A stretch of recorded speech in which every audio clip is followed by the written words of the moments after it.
reasons for getting into Santeria. Okay.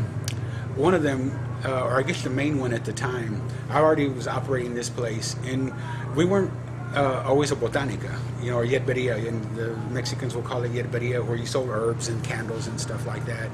And the term, like what they might use in Santeria or like in the East Coast or West Coast, would be botanica.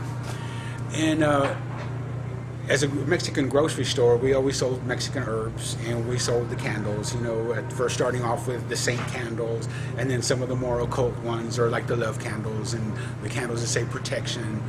And that kind of grew as people would ask if we could get this and that. So that part kind of took off by itself. And then it just got to where people were really asking for more things, and so we just started shifting. Part of the business was, hey, let's get rid of this stuff and get more of this things of what people are asking for. And when I completely changed over, this is kind of any kind of spiritual. Once you start dealing with energies and power, we're kind of like an arms house, if you want to look at it that ways. And you don't need a license to come in here and buy anything. It's like you can come buy this gun and this bullet, put it in there, and shoot me with it. Because there's anybody can buy whatever they want to, and people can do whatever they want to with stuff.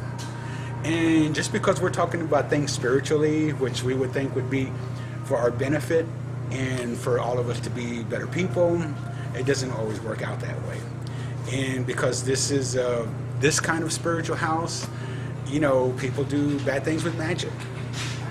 And the main reason that I wanted, when I started finding out more about Santeria, and it wouldn't have to be just this practice particularly, because there are other practices that offer you spiritual protection. And so I was concerned for myself and my family. I didn't want nobody to mess with us on a spiritual level. I don't like to use the word witchcraft and stuff like that, because I don't believe that's bad. People that put just bad names to that, but I didn't want nobody throwing me any bad magic or any of my family, trying to inflict us with something bad. So that was my initial reason, was that I wanted to be well armed. Did you ever have an instance where you felt like that was done to you? Or I found out about it, yeah. So can you tell me about that? Because people don't believe that. All you have to do is experience it one time, and you will become a believer. I had a friend who did Reiki. He also did Reiki, and he did cleansings over here for me. And he would use like the sage a little bit, but that was more just to get things started and to get the other person connected, because he would have the person like take the smoke and put it on themselves, sort of. But at the time, and we did a lot of things together. We worked out, and besides doing besides doing the spiritual stuff, we practiced martial art. Anyways, at that time I was kind of having problems with one of my knees, and I was always feeling stuff. So he would work on me at times. He'd do Reiki on me and stuff like that. And one time it was really hurting. It was kind of really hurting. And I wanted him to, hey, put your hands on me and do some stuff. So we're having a little bit of a session. And he's not saying anything. He's just kind of working on me, and I'm just there.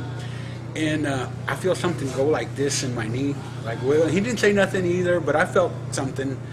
And I can't remember if after that session, if he asked me then if I felt anything or not, or if it was afterwards.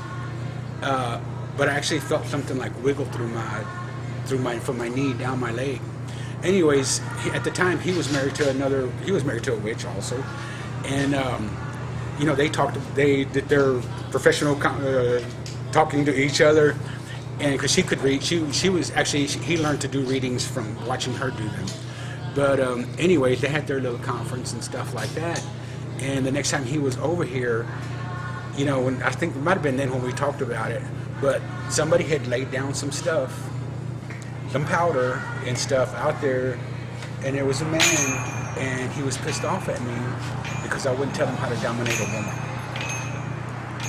And so he put some bad juju out there for me to get, and that's what it was. And he said it was like a worm, like this energetic kind of thing in there, and I felt it moving. It like wiggled.